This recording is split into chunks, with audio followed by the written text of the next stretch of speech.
So ఈ స్ట్రాటజీని మనం 2 minutes time ఫ్రేమ్లో అబ్జర్వ్ చేస్తున్నాము. సో ఇక్కడ నేను 2 minutesని డిఫాల్ట్గా సెట్ చేస్తున్నాను. అండ్ ఇండికేటర్స్లో మనం చూసినప్పుడు జ్యూరిక్ మూవింగ్ యావరేజ్ అని టైప్ చేస్తే జేఎంఏ ఏదైతే జ్యూరిక్ మూవింగ్ యావరేజ్ ఉంటుందో అది మనకి ఇక్కడ ఆన్ స్క్రీన్ కనిపిస్తుంది. దాన్ని మనం యాడ్ చేసుకున్నాము with the length of 21 minutes. ఇక్కడ మనకి లెంత్, ఫేజ్, పవర్ అని 3 different ఇన్పుట్స్ ఉన్నాయి. దీంట్లో మనం లెంత్ని 21గా సెట్ చేసుకుని ఉన్నాం. అండ్ మీరు ఇక్కడ చూసినట్లయితే మనకి ఇవాళ మార్కెట్ ఓపెన్ అయిన తర్వాత నుంచి ఇది ఎలా బిహేవ్ చేసిందో చూద్దాం.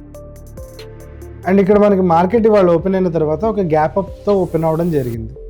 అండ్ ఇక్కడ మీరు చూసినట్లయితే ఓపెన్ అయిన తర్వాత అదే కంటిన్యూస్ మొమెంటంతో మూవ్ అయింది. సో ఇక్కడ మనం చూసినప్పుడు ఏదైతే సిగ్నల్ ఉందో అది మనకి ఇక్కడ రెడ్గా చేంజ్ అవ్వడం జరిగింది.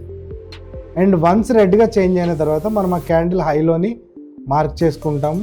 అండ్ ఇమీడియట్గా మనం ఇక్కడ ఒక స్కాల్ప్ అన్నది చేయడానికి ఆపర్చునిటీ వచ్చింది. సో మనకి ఏదైతే సిగ్నల్ చేంజ్ అయిందో మనం ఇక్కడ ప్రైస్ రేంజ్ని క్యాలిక్యులేట్ చేసినప్పుడు ఇక్కడ నుంచి మనకు అప్రాక్సిమేట్గా ఒక 100 points మూవ్ అన్నది మనకి ఇమీడియట్గా ఏదైతే సెన్సెక్స్ ఎసెట్ ఉందో దాంట్లో మనకి ఒక ఎంట్రీ అన్నది రావడం జరిగింది. అండ్ ఈ ప్రైస్ రేంజ్ని నేను డిలీట్ చేస్తున్నాను.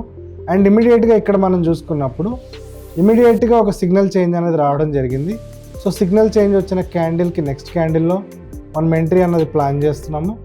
అండ్ ఇక్కడ మీరు చూస్తున్నట్టయితే ప్రైస్ రేంజ్ ఇక్కడ నుంచి మనకి అప్రాక్సిమేట్గా ఒక 90 points మూవ్ అనేది రావడం జరిగింది.